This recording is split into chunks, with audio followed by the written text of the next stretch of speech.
Meu irmão, minha irmã, vamos dar continuidade à nossa apresentação sobre o Apocalipse. E agora nós vamos ver as artimanhas dos poderes deste mundo. Nós estávamos falando sobre Jonas. Jonas foi enviado para pregar a Nínive. Quem era Nínive?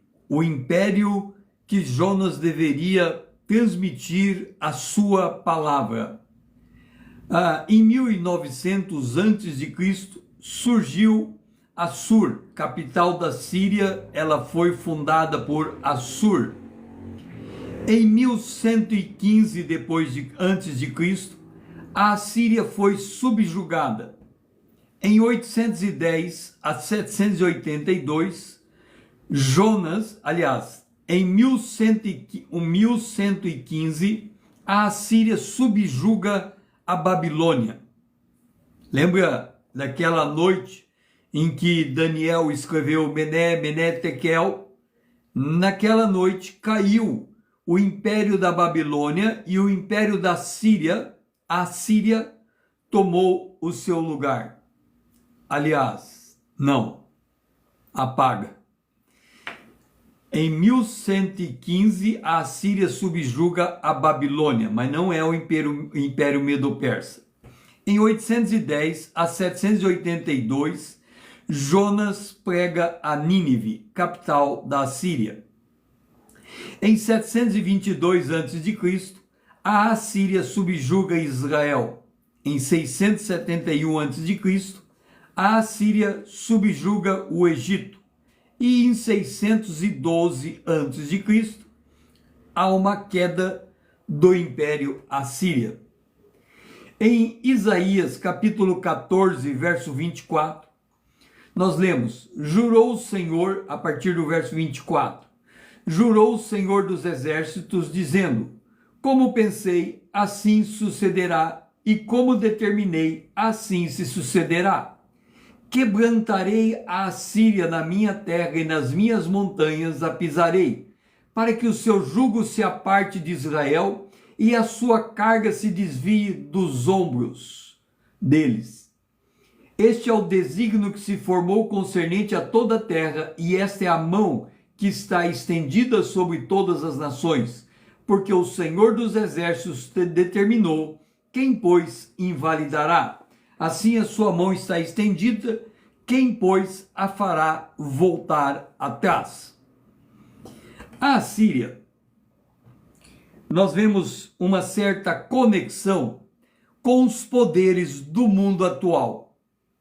Nínive pode ser vista como uma figura do Deus desse século, operando em rebelião a Deus e completamente alheio aos caminhos divinos, oprimindo os povos que estavam debaixo de suas garras. Então a Assíria era um império opressor. Hoje, no mundo em que nós vivemos, poucas nações exercem influência mundial, como os Estados Unidos, a Rússia, a China e a União Europeia. As decisões desses países, elas afetam a economia global. Tecnologia produzida por esses países dita os costumes dos povos. Ideologias destes países podem moldar o comportamento das nações. Desde o fim da Segunda Guerra Mundial, nós tivemos uma série de eventos que afetaram o mundo inteiro. Em 1945 foi criado a ONU. Em 1948, Israel se tornou nação. E aqui eu chamo a sua atenção. Desde 1948, quando Israel se tornou nação, nós entramos nos chamados dias de Noé. Por que é importante nós entendermos os dias de Noé?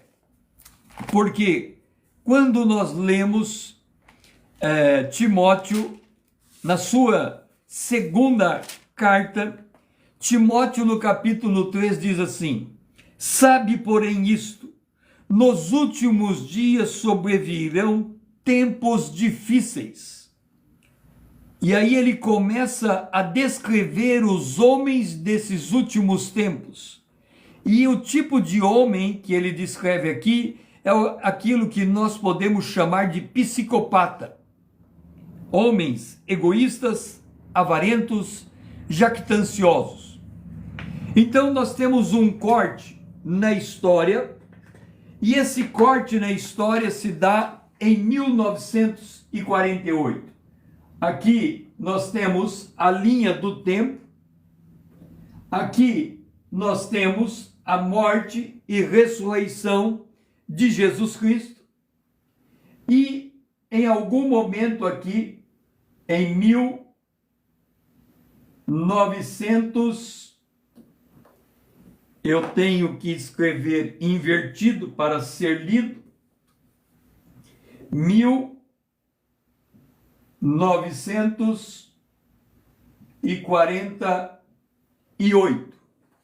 Em 1948, Israel se torna nação. Em algum momento aqui, nós vamos ter o arrebatamento da igreja. Em algum momento aqui, nós vamos ter o arrebatamento da igreja.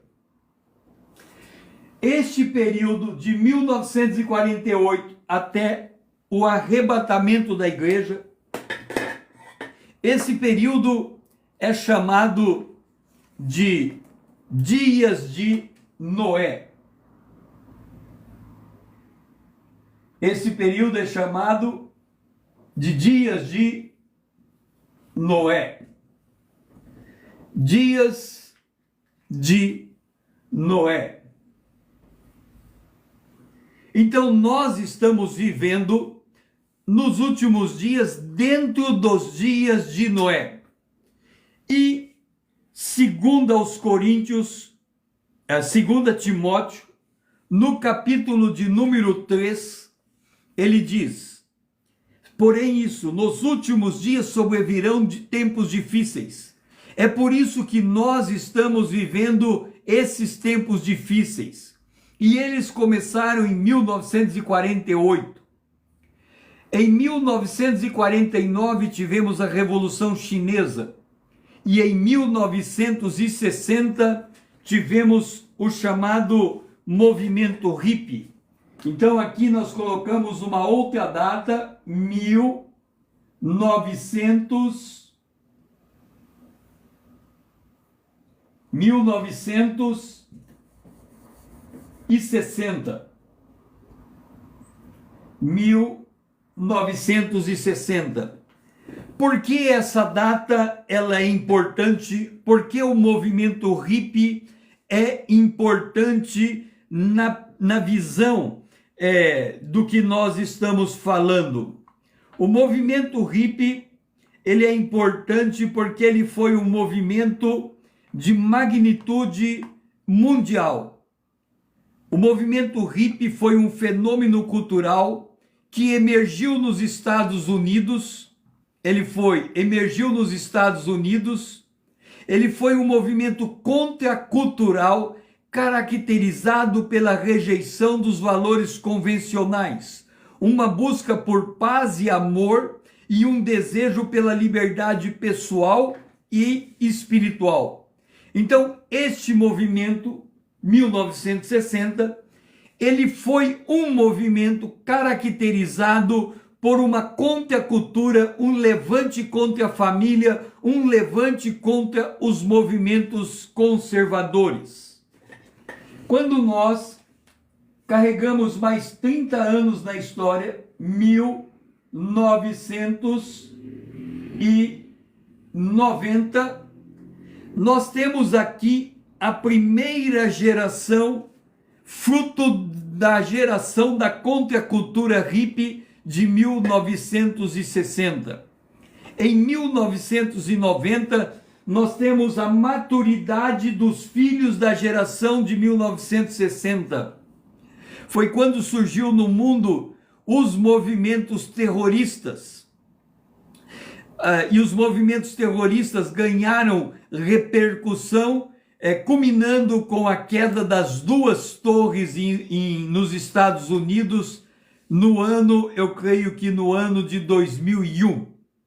Então, desde então, nós estamos vivendo os chamados dias de Noé. Em 1969, o homem chegou à Lua. Em 1969, tivemos a criação da ARPANET, o embrião da internet.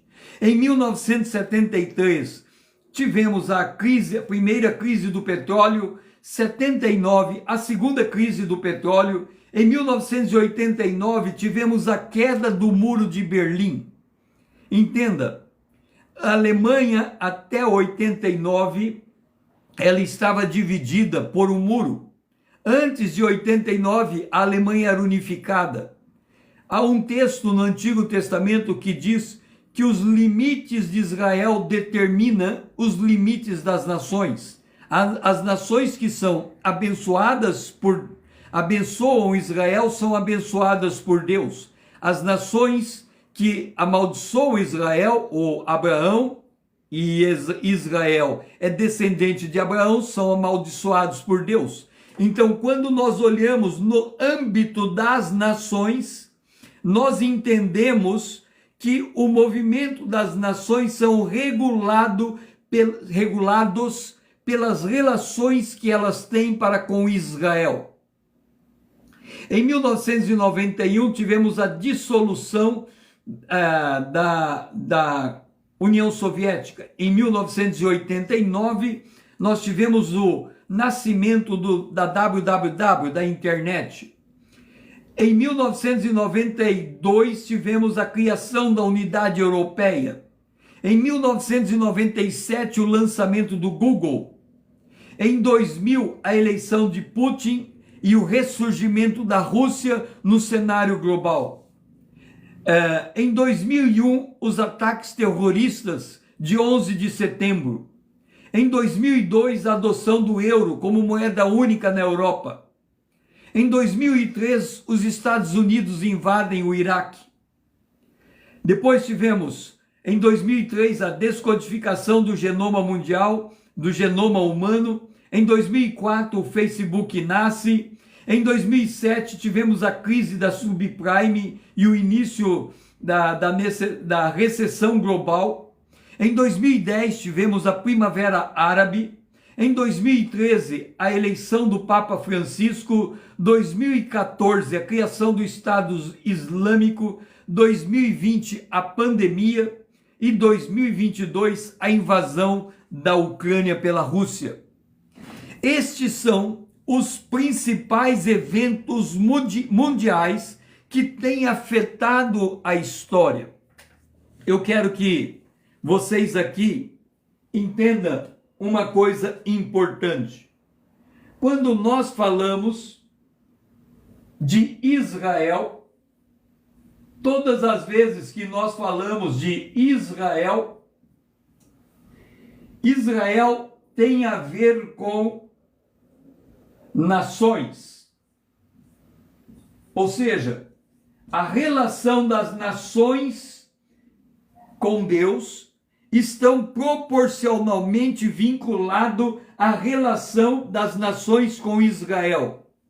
Por outro lado, quando nós falamos de igreja,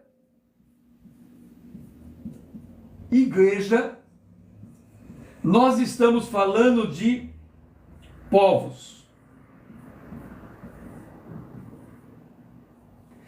E aqui eu quero que você entenda essa distinção, porque nós temos uma séria confusão na relação igreja-nação. Muitas igrejas oram: ah, Senhor, seja que Cristo seja o Senhor sobre esta nação.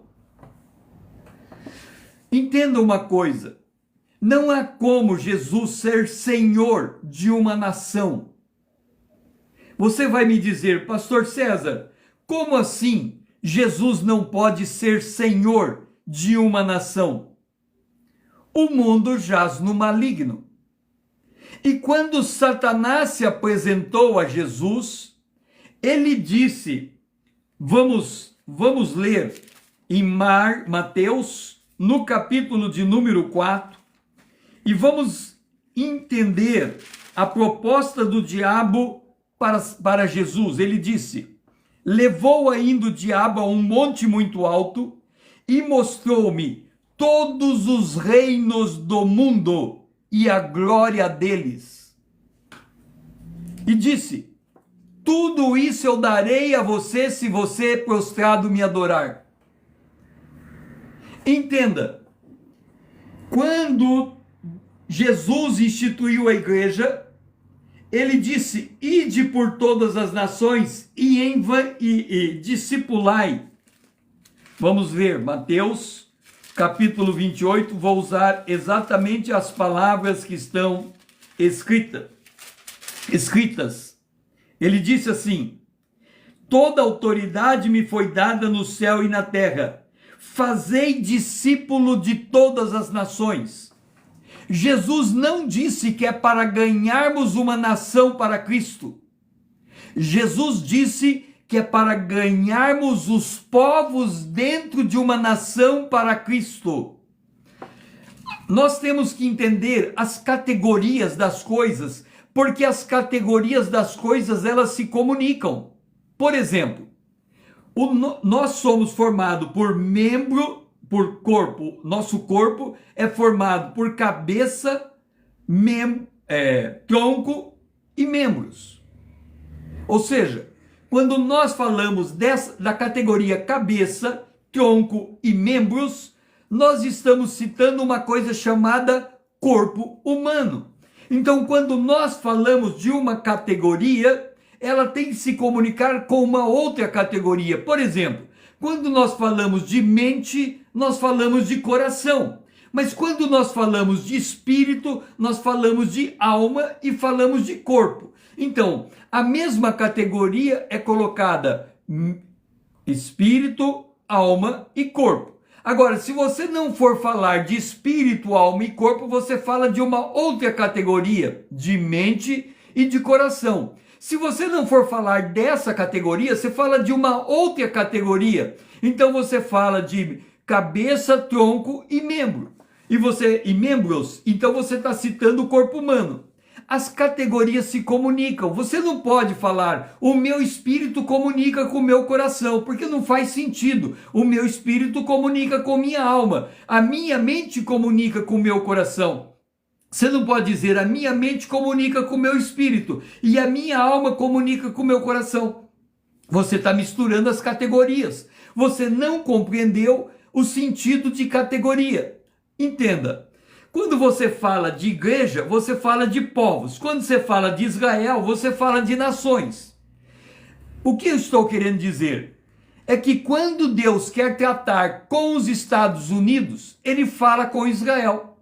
Se Deus quiser tratar com o Brasil, ele fala com Israel. Se Deus quer tratar com a Rússia, ele fala com Israel. Agora, se Deus quer tratar com o povo brasileiro, ele fala com a igreja. Se Deus quer tratar com o povo americano, ele fala com a igreja. Se Deus quer tratar com o povo russo, ele fala com a igreja. Então não tem condição de uma igreja dominar uma nação. Porque o papel da igreja é ganhar os povos dentro de uma nação. E aí teria condição de dizer que Israel quer dominar as nações. Mas Israel vai ser colocado como a capital do governo do reino de Jesus Cristo sobre todas as nações. Até aquele dia, Israel vai lutar por sua sobrevivência e vai chegar o dia que todas as nações da terra se voltarão contra Israel. Então nós temos que entender a natureza das coisas. Então quando nós estamos falando de nação, a nação americana, você tem que perguntar, como a nação americana trata Israel. É como Deus vai tratar com a nação americana. Quando você falar da nação brasileira, você vai dizer como a nação brasileira trata Israel. E Deus vai tratar o Brasil da mesma maneira como o Brasil trata Israel. Ou seja, para o governo atual, Israel é escória do mundo e o Brasil está se tornando algo semelhante, uma escória. Aquilo que ele quer para Israel está se voltando contra ele e nós estamos vivendo momentos difíceis. Então, quando você quer saber qual é a posição de uma nação perante Deus, você faça a seguinte pergunta: como essa nação trata Israel? Agora, quando você quer saber qual é a posição de um povo diante de Deus, você pergunta como esse povo trata a igreja, porque a igreja comunica ao povo e as nações, Israel comunica às nações. Então, nós estamos falando de todos estes eventos mundiais.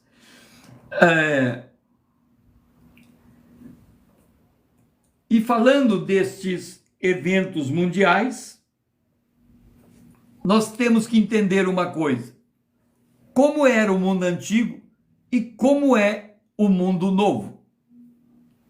Em Efésios capítulo 2, o versículo 12, e é bom, se você está me acompanhando na Bíblia, esteja curtindo esse vídeo, essa live, para demonstrar que você está me acompanhando. Vamos abrir Efésios capítulo 2, versículo 12. Porque só uma maneira de nós entendermos o mundo em nossa volta é se lermos o mundo a partir da Bíblia. E ela nos mostrar, através da luz que procede dela, como é que o mundo em nossa volta funciona. Então, Efésios capítulo 2, versículo 12. Paulo está escrevendo uma carta para a igreja. Quem é a igreja? Nós temos igreja, nome igreja, em muitas placas físicas, em locais espalhados por todos os municípios. E ali ele diz, aqui é a igreja tal, aqui é a igreja tal, aqui é a igreja tal. Na Bíblia, entenda isso, na Bíblia, o termo igreja nunca é utilizado para designar um espaço físico, um prédio. Na Bíblia, igreja nunca é um espaço físico, um prédio. Quando você lê as cartas de Paulo, ele fala, a igreja que está na cidade de... Então nós falamos a igreja da cidade de Tessalônica, a igreja da cidade de Éfeso. E quando ele fala de uma casa, ele fala a igreja que está reunida na casa do fulano, a igreja que está reunida na casa do ciclano. Então, Paulo, ele sempre enxerga a igreja como um ajuntamento de pessoas lavadas e remidas pelo sangue do Cordeiro, que comungam de uma mesma fé e de uma mesma doutrina à luz da Bíblia. Isto é igreja. Então Paulo está escrevendo a carta aos Efésios, que é uma carta para as igrejas, a igreja de Éfeso. Quando nós abrimos Efésios capítulo 1, Paulo diz assim, aos santos que vivem em Éfeso e fiéis em Cristo Jesus. Então, se você é um santo, escreva, eu sou. Você está com isso dizendo, eu sou um santo, um convertido, um nascido de novo, uma nova criatura. Agora, a você que se declara, eu sou novo convertido, eu sou remido, eu sou nova criatura, eu sou membro do corpo de Cristo, membro da igreja local. A você, Paulo diz no verso 12. Naquele tempo, no tempo passado, vocês estavam sem Cristo, separados da comunidade de Israel e estranhos à aliança da promessa, não tendo esperança e sem Deus no mundo. Olha como são as pessoas que não conhecem Jesus. As pessoas estão sem Cristo. Elas são separadas da comunidade de Israel. Quando Paulo escreveu, não havia o Novo Testamento. Ele estava escrevendo o Novo Testamento. Mas havia o Antigo Testamento. E havia a promessa de Abraão. E quando Deus deu a promessa em Abraão, ele diz: em ti serão abençoadas todas as famílias na face da terra. Então, quando ele reporta a bênção de Abraão para as famílias, ela chega à igreja. Então, nós somos filhos de Abraão pela fé.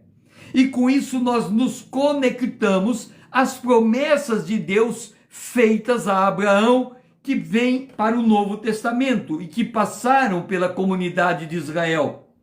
E ele diz: vocês eram estranhos às alianças das promessas, vocês viviam no mundo sem esperança e sem Deus no mundo. Qual é a esperança que o mundo não tem? A esperança de vida eterna. A Bíblia diz: o salário do pecado é a morte, depois da morte vem o juízo, depois do juízo vem a morte eterna. O mundo vive assim.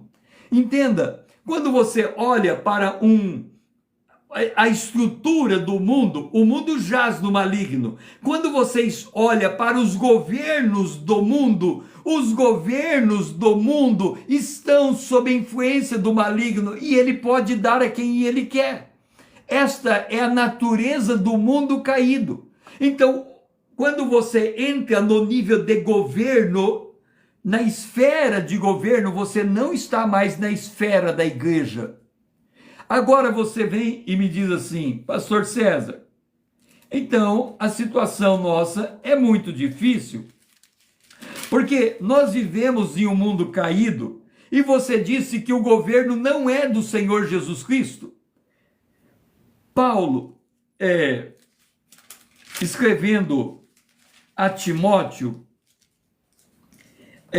ele diz o seguinte, antes de explicar o que Paulo diz a Timóteo, deixe-me colocar uma coisa para você entender por que nós precisamos da intercessão para que Deus influencie um governo. Um governo nunca será um governo de Jesus Cristo na terra, porque Jesus Cristo vai vir para implantar o seu governo eterno. Então ele não veio para buscar um governo, ele veio para buscar um povo, a igreja. Agora, vamos pensar um pouco. Imagine que você esteja orando por um presidente que seja cristão. Quando eu falo presidente cristão, eu estou dizendo um presidente nascido de novo, batizado nas águas, membro de uma igreja local, conhecedor da palavra e cheio do Espírito Santo. É quase impossível achar alguém que preencha esses 5 requisitos.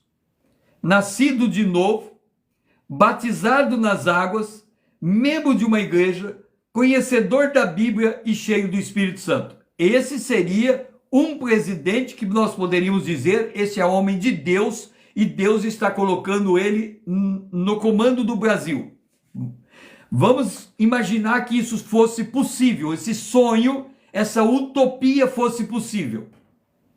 Quando o presidente sentar na mesa, ele precisa nomear 20 mil cargos. Mas digamos que você vai dizer, pastor César, ele não nomeia 20 mil cargos, ele nomeia os seus ministros. Então ele tem que achar em torno de 20 ministros homens de Deus.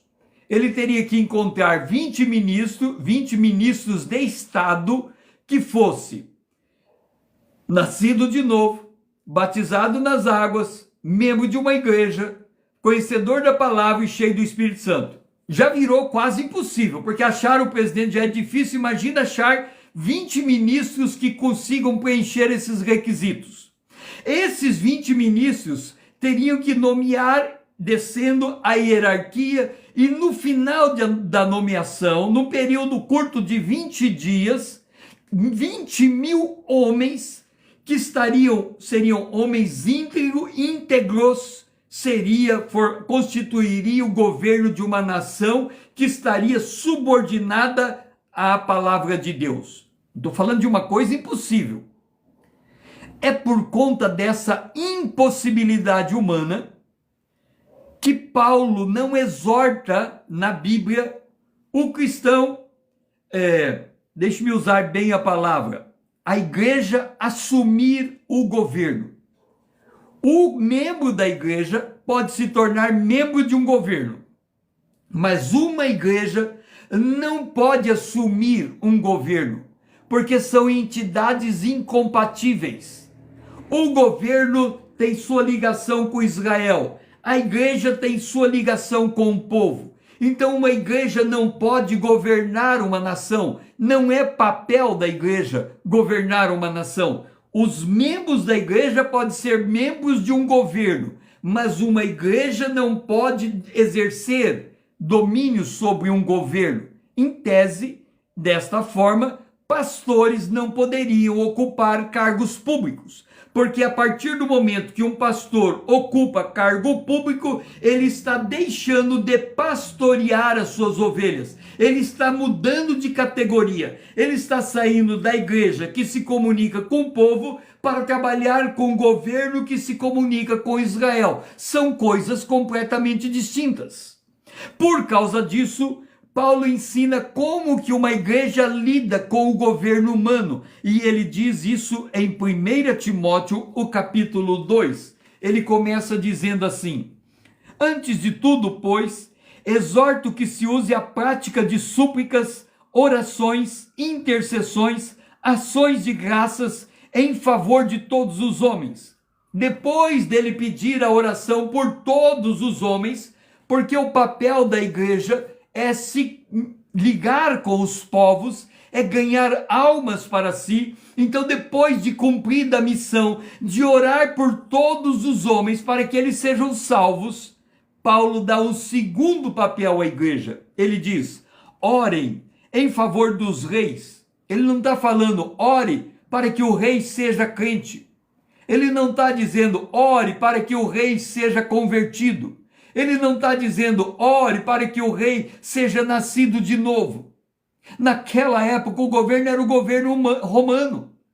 E ele está dizendo ore a favor dos reis e de todos os que acham investidos de religiosidade, de autoridade.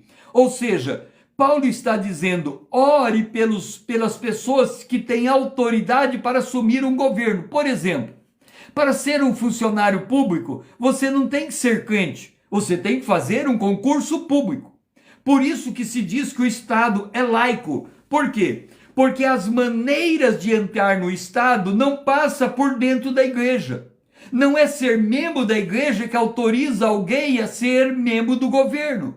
A pessoa é membro do governo quando ela preenche os requisitos estabelecidos na lei. Então Paulo diz: essas pessoas que estão revestidas de autoridade para governar nação, essas pessoas, vocês orem por elas para que vocês vivam uma vida tranquila e mansa com toda piedade e respeito. Então Paulo, ele não cria utopia. Ele não imagina que nós vamos interceder para o Brasil se converter, para o governo brasileiro se converter, para que os homens do governo façam isso e aquilo e se tornem cristão e vão para a igreja. E não é esta a função da igreja. A igreja, a Bíblia diz, Paulo escrevendo aos Romanos, no capítulo de número 13, ele diz assim: todo homem esteja sujeito às autoridades superiores, porque não há autoridade que não proceda de Deus, e as autoridades que existem foram por eles instituídas. Aí você diz assim: mas pastor César, e quando um país se torna se torna ditatorial. Como é que faz? Olha para Israel. A posição dos países tem a ver com a posição dele em relação a Israel. O país que abençoa Israel é abençoado, quem não abençoa Israel não é abençoado. E você vai dizer, mas pastor César, você terminou de citar a Rússia. A Rússia faz parte de Gog e Magog, o povo, o ajuntamento de povos que vão se levantar contra Israel. Então, eles têm a sua história e eles têm o seu destino histórico e profético que vai culminar na abertura do quarto selo, quando a quarta parte da humanidade vai morrer. E eles vão ser derrotados às portas de Israel.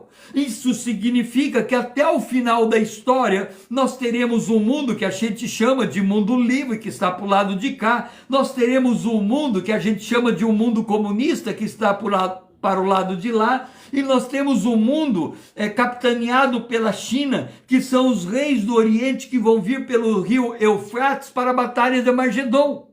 Então as nações têm sua própria história, as nações têm seus próprios compromissos. E quando nós lemos sobre as nações, e quando nós lemos sobre as autoridades constituídas, nós temos obrigatoriamente que ler o Salmo de número 2. Porque no Salmo de número 2 diz assim: porque se enfurece os gentios, e os povos imaginam coisas vãs. Os reis da terra se levantam e os príncipes conspiram contra o Senhor e contra o seu ungido, dizendo. Entenda uma coisa, deixe de romantizar a vida política.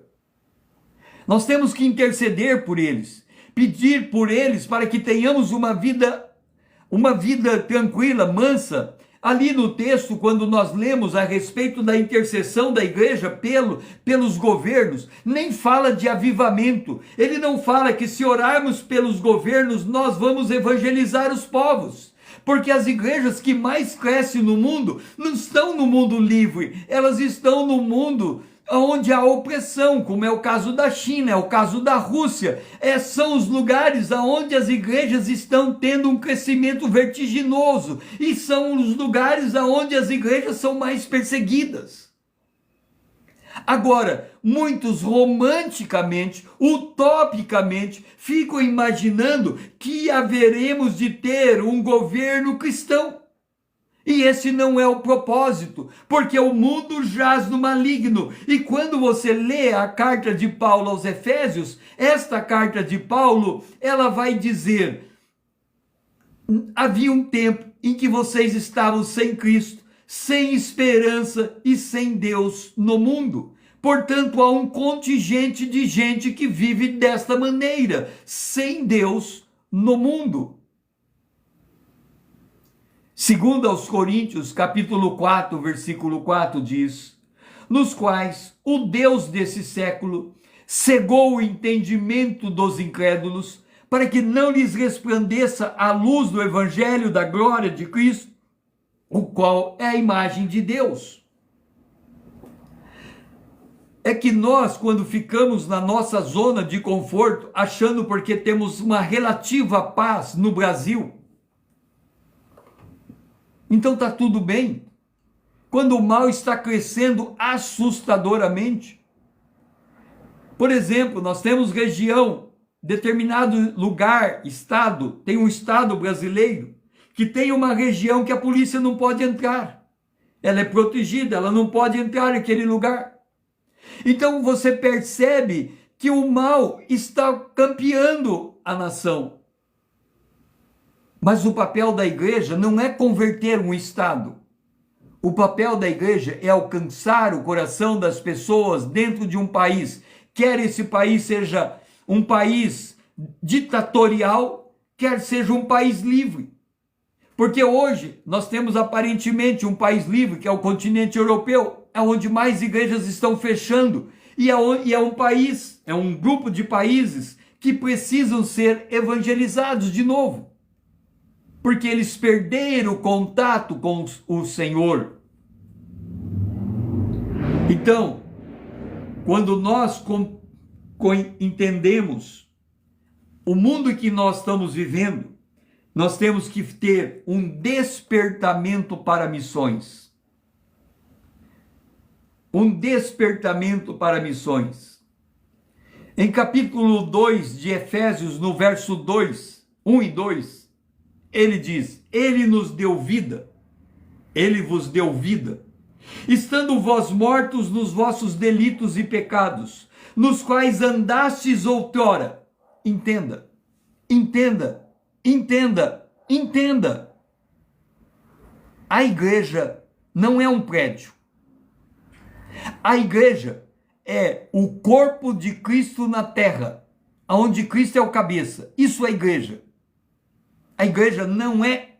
E quando você encontra um prédio com pessoas reunidas, você encontra lá dentro o joio e o trigo, muito parecidos uns com outros. E parece que se chama igreja. Local físico. Mas a igreja, na Bíblia, nunca é um prédio, um local físico. A igreja é aquele que nasceu de novo, aquele que foi batizado nas águas, aquele que se tornou membro de uma igreja local. A igreja é um corpo vivo, orgânico. Aí Paulo escreve: este corpo orgânico recebeu vida, porque antes estava mortos nos seus delitos e pecados, e antes andava segundo o curso desse mundo. E o curso desse mundo não mudou. O curso das nações é entregar um dia o seu poder à besta. A Bíblia diz que vão se reunir 10 nações e elas vão entregar o seu poder para a besta. Então, quando nós falamos das nações, elas vão de alguma maneira chegar em algum momento entregar o seu poder à besta. E quando chegar aquela hora, elas vão perseguir os santos. Segundo o curso desse mundo, segundo o príncipe da potestade do ar, do espírito que atua nos filhos da desobediência. Então o mundo à nossa volta é um mundo que segue o seu curso. E qual é o curso do mundo? É simples. O curso é aquilo que vai para uma direção. E a direção do mundo é para a morte física, depois a ressurreição, depois o juízo final e depois a morte eterna. Este é o curso desse mundo. E esse curso é governado pelo príncipe da potestade do ar. Esse mundo jaz no maligno.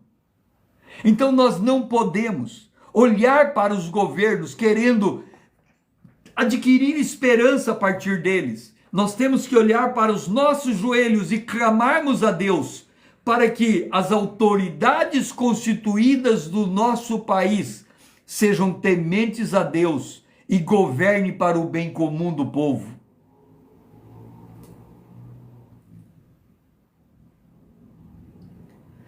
O que o mundo precisa é da pregação da palavra de Deus. 2 Pedro capítulo 3, o versículo 9. Não retarda o Senhor a sua promessa, como alguns a julgam demorada. Pelo contrário, ele é longânimo para convosco, não querendo que ninguém se perca, mas que todos cheguem ao arrependimento.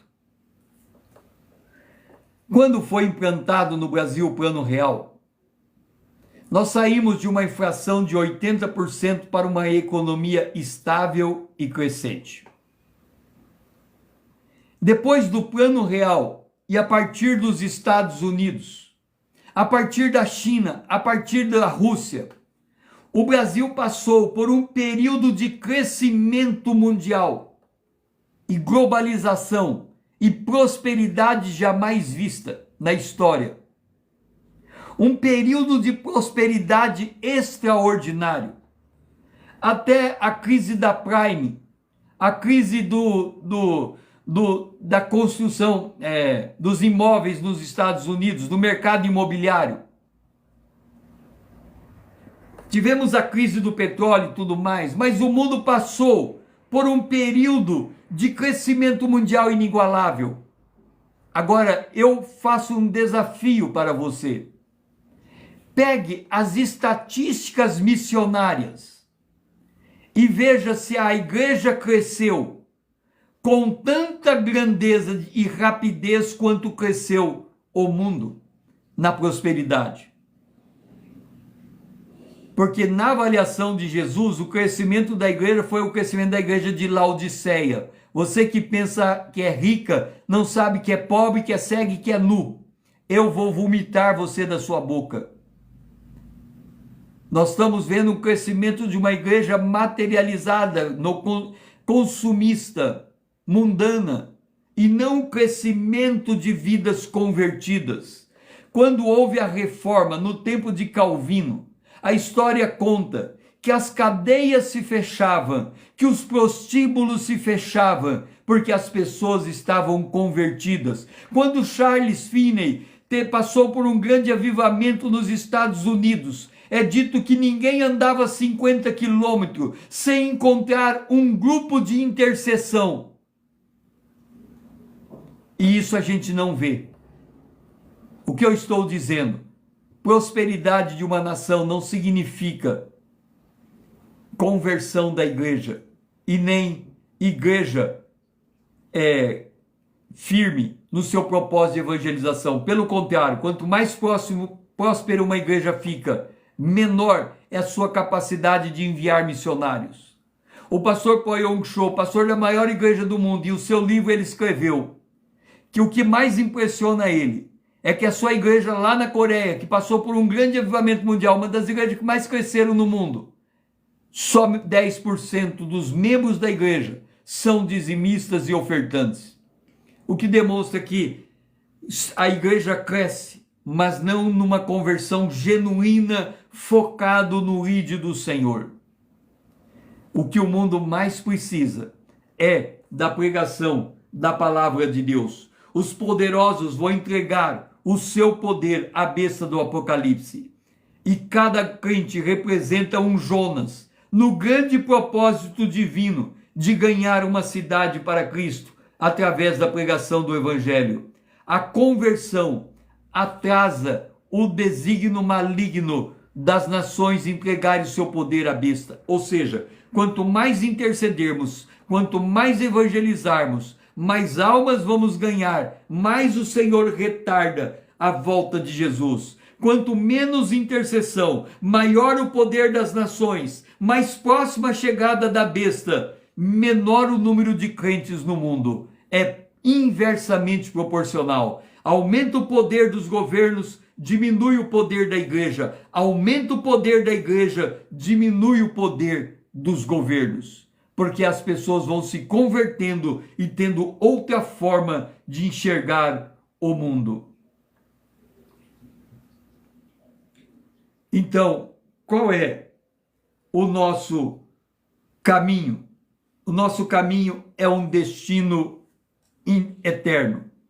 Você tem que fazer uma pergunta: quem é você como cristão? Qual é a sua missão? E o que você espera do futuro?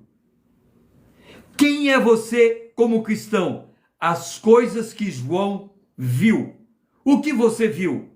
A cruz, nasceu de novo, viu a sua missão na cruz, enxergou o reino de Deus, entrou dentro dele, está comprometido com esse reino.